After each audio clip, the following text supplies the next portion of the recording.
Assalamualaikum warahmatullahi wabarakatuh. Selamat datang di channel EDH Story. Cerita kali ini terinspirasi dari kisah nyata. Namun, untuk menjaga privasi semua pihak, nama tempat dan karakter telah kami ubah. Jika terdapat kesamaan dengan kejadian atau tokoh tertentu, hal tersebut hanyalah kebetulan semata. Pastikan Anda menonton cerita ini sampai selesai agar tidak terjadi kesalahpahaman. Sebelum cerita dimulai, saya mohon keikhlasan Anda untuk memberikan like dan subscribe pada channel ini. Semoga Anda selalu diberi kesehatan, kebahagiaan, dan kelancaran rezeki. Mari kita mulai kisahnya. Di negeri yang kaya sumber daya energi, rakyat justru harus berjuang dengan harga BBM yang terus naik tanpa alasan yang jelas. Setiap kali harga BBM melonjak, pemerintah berdalih bahwa subsidi terlalu membebani negara, sementara keuntungan triliunan dari permainan migas justru mengalir ke kantong para oligarki. Rakyat kecil hanya bisa menerima nasib, dipaksa membayar lebih mahal untuk sesuatu yang seharusnya menjadi hak mereka. Namun, di balik lonjakan harga BBM, ada tangan-tangan tak terlihat yang mengendalikan segalanya. Para mafia migas tidak hanya bermain di bisnis, tetapi juga mengendalikan kebijakan. Mereka menempatkan orang-orangnya di dalam sistem, memastikan bahwa negara terus bergantung pada impor meski Indonesia punya sumber daya sendiri. Dengan jaringan yang luas dan modal yang tak terbatas, mereka bisa membeli kekuasaan dan menundukkan hukum. Kasus demi kasus mencuat ke permukaan, tetapi hanya menyentuh aktor-aktor kecil di lapangan. Pejabat kelas menengah dijadikan kambing hitam, sementara dalang sesungguhnya tetap bersembunyi di balik layar. Masyarakat sudah terlalu sering dibohongi dengan janji-janji reformasi, tetapi skema yang sama terus berulang. Ini bukan sekadar korupsi biasa, tetapi pengkhianatan terhadap rakyat dan bangsa. Ketika harga minyak dunia naik, pemerintah dengan cepat menaikkan harga BBM, berdalih bahwa ini adalah dampak global yang tak bisa dihindari. Namun, anehnya, ketika harga minyak dunia turun, harga BBM di Indonesia tetap tinggi. Disinilah permainan mafia migas terlihat jelas. Mereka mengendalikan harga sesuka hati, memastikan keuntungan mereka tetap maksimal tanpa memikirkan beban rakyat. Impor minyak mentah menjadi ladang bisnis yang menggiurkan bagi para pemain besar. Alih-alih membeli langsung dari produsen, negara dipaksa menggunakan perantara atau broker yang mengambil untung besar. Transaksi yang seharusnya transparan justru ditutup-tutupi dengan berbagai dalih, sehingga rakyat tidak tahu berapa harga sebenarnya yang harus dibayar untuk BBM yang mereka gunakan. Pemerintah berulang kali berjanji akan membenahi tata kelola energi, tetapi kenyataannya, permainan ini sudah terlalu dalam. Oligarki migas tidak hanya menguasai sektor bisnis, tetapi juga memiliki pengaruh di birokrasi dan parlemen. Mereka mampu menekan kebijakan agar tetap berpihak kepada mereka, sementara rakyat hanya bisa mengelus dada menyaksikan ketidakadilan ini terus terjadi. Salah satu modus operandi mafia migas yang paling berbahaya adalah pengoplosan BBM. Dengan mencampur pertalite dengan bahan kimia tertentu, mereka bisa menjualnya sebagai Pertamax dengan harga lebih mahal. Ini bukan hanya soal keuntungan ilegal, tetapi juga penghancuran kendaraan rakyat. Mesin-mesin kendaraan menjadi cepat rusak, tetapi yang disalahkan justru konsumen, bukan mereka yang melakukan kecurangan. Skandal ini sempat terbongkar ketika beberapa kendaraan mengalami kerusakan akibat kualitas BBM yang buruk. Alih-alih mengakui kesalahan, pihak terkait justru menutupi fakta dan menyalahkan masyarakat. Narasi yang dibangun adalah bahwa rakyat salah dalam memilih bahan bakar atau tidak merawat kendaraan dengan baik. Padahal, kenyataannya, permainan kotor ini sudah dirancang sejak awal demi keuntungan segelintir elit. Kasus ini menjadi bukti bahwa mafia migas tidak hanya merampok uang negara, tetapi juga menghancurkan ekonomi rakyat secara langsung. Mereka tidak peduli apakah kendaraan rakyat rusak atau harus mengeluarkan biaya lebih untuk perbaikan. Selama keuntungan terus mengalir ke kantong mereka, rakyat hanyalah pion yang bisa dikorbankan kapan saja. Di balik kebijakan impor BBM, ada skema permainan kuota yang dikendalikan oleh segelintir elit. Setiap tahun, pemerintah mengalokasikan kuota impor minyak mentah dan BBM jadi kepada perusahaan tertentu. Namun, alokasi ini bukan berdasarkan kebutuhan rakyat, melainkan kepentingan bisnis para mafia migas. Mereka memastikan bahwa hanya perusahaan yang terafiliasi dengan kelompok mereka yang mendapatkan jatah terbesar. Permainan ini tidak hanya merugikan negara dari sisi keuangan, tetapi juga membuat ketergantungan terhadap impor semakin besar. Padahal, Indonesia memiliki cadangan minyak sendiri yang seharusnya bisa diolah untuk kebutuhan domestik. Namun, mafia migas memastikan bahwa investasi dalam kilang minyak nasional berjalan lambat atau bahkan sengaja dipersulit. Selama negara masih mengimpor BBM, mereka tetap bisa mengontrol harga dan mendapatkan keuntungan besar. Ketika ada pihak yang mencoba mengungkap permainan ini, mereka segera dibungkam. Ada yang diintimidasi, ada yang dipindahkan dari posisinya, bahkan ada yang menghilang tanpa jejak. Pemerintah seolah tak berdaya menghadapi kekuatan mafia ini, atau mungkin justru ada pihak dalam pemerintahan yang turut menikmati hasil dari permainan kotor ini. Salah satu bukti betapa kuatnya cengkeraman mafia migas adalah lambatnya pembangunan kilang minyak di Indonesia.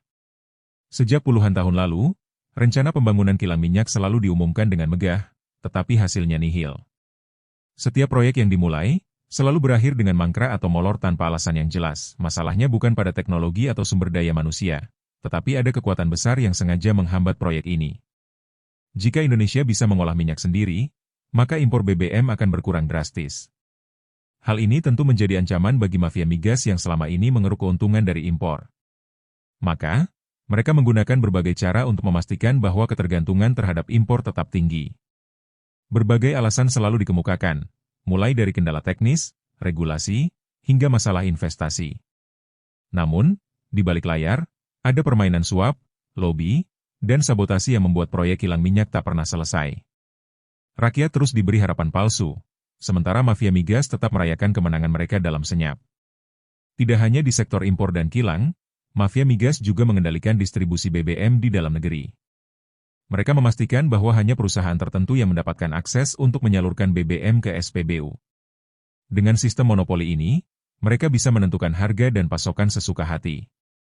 Jika ada pesaing yang mencoba masuk, mereka akan dipersulit dengan aturan yang dibuat untuk melindungi kepentingan mafia. Di daerah terpencil, permainan ini lebih terasa. Harga BBM bisa melonjak 2 hingga 3 kali lipat dari harga resmi karena ulah para spekulan. Mereka menahan pasokan untuk menciptakan kelangkaan buatan, lalu menjualnya dengan harga tinggi. Masyarakat yang tak punya pilihan lain akhirnya terpaksa membeli, meskipun dengan harga yang mencekik. Upaya untuk mendobrak monopoli ini sudah sering dilakukan, tetapi selalu berujung pada kegagalan. Beberapa perusahaan kecil yang mencoba bersaing justru bangkrut karena ditekan dari berbagai sisi. Mafia migas tahu bahwa selama mereka menguasai distribusi, mereka bisa tetap mengendalikan pasar dan memastikan keuntungan mereka tetap aman. Di balik kuatnya mafia migas, ada peran pejabat tinggi yang turut bermain dalam skema ini. Mereka bukan hanya menutup mata terhadap permainan kotor yang terjadi, tetapi juga secara aktif berpartisipasi demi keuntungan pribadi. Banyak pejabat yang menerima suap dalam bentuk uang, saham, atau fasilitas mewah agar tetap mendukung kebijakan yang menguntungkan mafia migas. Proses penunjukan pejabat di sektor energi pun seringkali dikendalikan oleh kelompok ini. Mereka memastikan bahwa hanya orang-orang yang sejalan dengan kepentingan mereka yang bisa menduduki posisi strategis. Jika ada pejabat yang mencoba bersikap independen atau membongkar praktik korupsi, mereka akan segera digeser atau diberhentikan dengan berbagai alasan. Sementara itu, rakyat terus menjadi korban. Harga BBM yang mahal, kelangkaan pasokan, serta lambannya pembangunan infrastruktur energi adalah akibat langsung dari konspirasi ini. Namun, upaya untuk mengungkap skandal ini selalu berujung pada kegagalan, karena kekuatan mafia migas telah menjalar ke semua lini pemerintahan. Di atas kertas, pemerintah sering mengumumkan proyek-proyek besar untuk meningkatkan ketahanan energi nasional. Namun, di balik proyek tersebut, ada skandal korupsi yang menggerogoti anggaran. Mulai dari proyek kilang minyak, pembangunan pipa distribusi, hingga eksplorasi ladang minyak baru, semuanya tidak lepas dari permainan mafia migas. Salah satu contoh paling mencolok adalah proyek pembangunan kilang minyak yang sudah berkali-kali diumumkan tetapi tak kunjung selesai. Anggaran yang disediakan terus membengkak, tetapi hasilnya nihil. Setiap tahun, ada laporan tentang kendala teknis, keterlambatan, atau perubahan kebijakan yang dijadikan alasan untuk menunda proyek. Namun, di balik semua itu, ada aliran uang yang masuk ke kantong para pejabat dan pengusaha yang terlibat. Bahkan ketika proyek akhirnya berjalan, kualitasnya sering jauh dari standar. Infrastruktur yang dibangun cepat rusak, kapasitasnya tidak sesuai dengan rencana awal, dan biaya operasionalnya justru lebih tinggi dari yang seharusnya. Akibatnya, rakyat kembali menjadi korban, karena harga BBM tetap tinggi dan ketergantungan terhadap impor tidak berkurang. Mafia migas tidak hanya mengendalikan impor dan distribusi, tetapi juga memainkan harga BBM sesuai kepentingan mereka. Ketika harga minyak dunia turun, harga BBM di dalam negeri seringkali tetap tinggi dengan alasan biaya operasional. Namun, ketika harga minyak dunia naik, harga BBM langsung melonjak drastis tanpa transparansi yang jelas. Skema ini dibuat agar rakyat terbiasa menerima kenaikan harga sebagai sesuatu yang wajar, padahal ada manipulasi yang terjadi. Mafia migas memastikan bahwa harga BBM tetap menguntungkan bagi mereka, terlepas dari kondisi pasar global. Mereka juga memiliki pengaruh besar dalam penetapan formula harga yang digunakan pemerintah, sehingga setiap perubahan tetap berpihak pada mereka. Ketika ada desakan dari masyarakat agar harga BBM lebih transparan dan adil, selalu ada alasan yang dikemukakan untuk mempertahankan status quo. Mulai dari fluktuasi nilai tukar, biaya produksi yang tinggi, hingga subsidi yang dianggap membebani anggaran negara. Padahal, di balik semua itu, ada keuntungan besar yang terus mengalir ke kantong para pemain di balik layar. Mereka yang mencoba mengungkap skandal mafia migas seringkali menghadapi tekanan besar. Jurnalis yang menulis berita tentang korupsi di sektor energi mengalami intimidasi, ancaman, bahkan ada yang menghilang tanpa jejak. Media yang berani membahas kasus-kasus ini mendapat tekanan ekonomi, seperti pencabutan iklan dari perusahaan-perusahaan besar yang terlibat dalam jaringan mafia. Tak hanya media, para aktivis anti korupsi juga menjadi sasaran. Mereka difitnah, dikriminalisasi, atau diancam dengan cara-cara halus agar berhenti mengusut permainan kotor dalam industri migas. Beberapa di antaranya mengalami kecelakaan yang mencurigakan atau dijerat kasus hukum yang tampak direkayasa. Namun, meskipun menghadapi ancaman besar, masih ada segelintir jurnalis dan aktivis yang berani berjuang. Mereka menggunakan berbagai cara, termasuk menyebarkan informasi melalui media sosial dan bekerja sama dengan organisasi internasional untuk menekan pemerintah agar bertindak tegas terhadap mafia migas. Tidak hanya dalam negeri, kepentingan asing juga berperan dalam mengendalikan sektor migas. Perusahaan-perusahaan multinasional bekerja sama dengan elit politik untuk memastikan mereka tetap mendapatkan hak eksplorasi dan distribusi minyak. Kontrak jangka panjang yang merugikan negara terus diperpanjang tanpa transparansi, mengunci sumber daya nasional dalam kendali asing. Dalam beberapa kasus, tekanan politik dan ekonomi dari negara-negara besar membuat pemerintah sulit mengambil kebijakan yang benar-benar berpihak pada rakyat. Jika ada kebijakan yang merugikan perusahaan asing, tekanan diplomatik dan ancaman sanksi ekonomi segera muncul sebagai bentuk peringatan. Akibatnya, negara tetap bergantung pada impor, sementara sumber daya yang ada dieksploitasi tanpa memberikan keuntungan maksimal bagi rakyat. Ketimpangan ini terus berlanjut karena adanya kolaborasi antara mafia migas dalam negeri dan kepentingan asing yang ingin menguasai sumber energi strategis.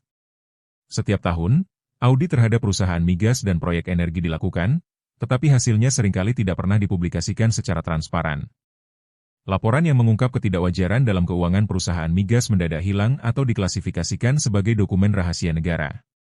Dalam beberapa kasus, ada auditor yang berani mengungkap kejanggalan, tetapi mereka tiba-tiba dipindahkan dari posisinya atau dipaksa mengubah laporan agar terlihat normal. Tekanan dari atas membuat mereka tak berdaya, sementara praktik korupsi terus berlangsung tanpa hambatan. Tanpa audit yang transparan, masyarakat tidak bisa mengetahui berapa banyak uang negara yang sebenarnya mengalir ke kantong pribadi para pejabat dan pengusaha.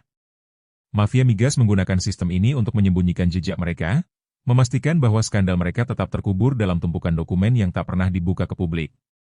Di balik layar, tidak semua pejabat pemerintah setuju dengan praktik kotor mafia migas.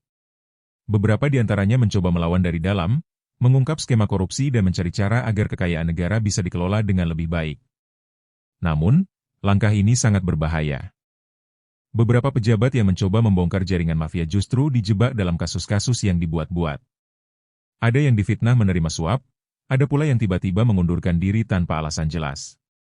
Mereka yang tetap bersikeras melawan seringkali menghadapi tekanan dari berbagai arah, baik dari atasannya maupun dari kelompok-kelompok yang diuntungkan oleh korupsi ini. Namun, tidak semua pengkhianatan berasal dari luar.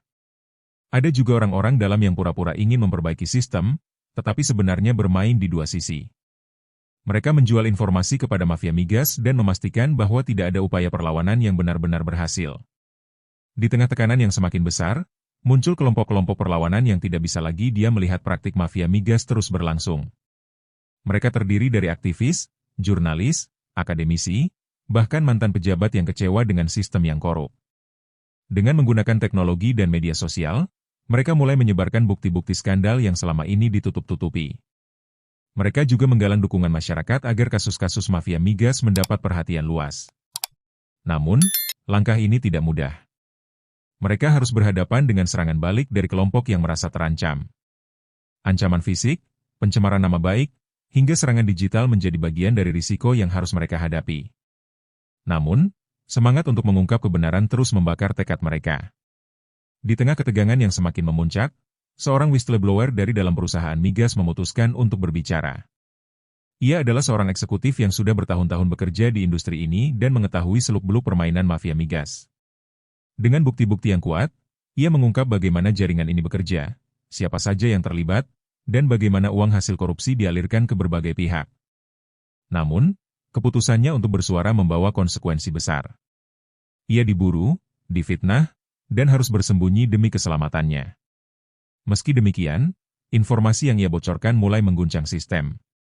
Media mulai memberitakan skandal ini dengan lebih luas, masyarakat mulai bergerak, dan tekanan terhadap pemerintah untuk bertindak semakin besar. Namun, pertanyaannya, apakah ini cukup untuk meruntuhkan mafia migas? Saat tekanan dari masyarakat meningkat, para petinggi di balik mafia migas mulai mencari cara untuk meredam situasi. Mereka menggunakan pengaruh politik mereka untuk mengalihkan perhatian publik ke isu lain, bahkan menciptakan skandal baru agar fokus media beralih. Namun, kelompok perlawanan tidak tinggal diam. Mereka terus menggali lebih dalam, mencari bukti tambahan, dan menghubungi pihak-pihak internasional yang bisa membantu. Beberapa organisasi anti korupsi luar negeri mulai melirik kasus ini, meningkatkan tekanan terhadap pemerintah agar segera bertindak. Sementara itu, whistleblower yang membocorkan informasi semakin terdesak. Ia harus berpindah-pindah tempat demi menghindari kejaran mafia. Namun, meskipun dalam bahaya, ia tetap bertekad untuk mengungkap seluruh kebenaran. Beberapa aparat penegak hukum yang masih bersih mulai bekerja dalam senyap. Mereka membentuk tim rahasia untuk mengumpulkan bukti lebih banyak dan mencari celah hukum untuk menjerat para pelaku. Namun, tantangannya sangat besar karena banyak institusi yang sudah dikendalikan oleh mafia migas.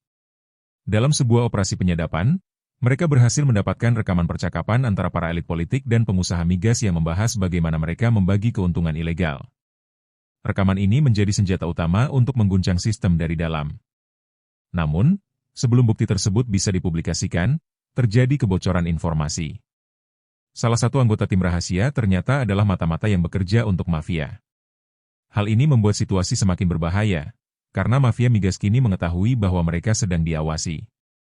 Dengan tekanan yang semakin besar, salah satu tokoh utama dalam mafia migas akhirnya tertangkap.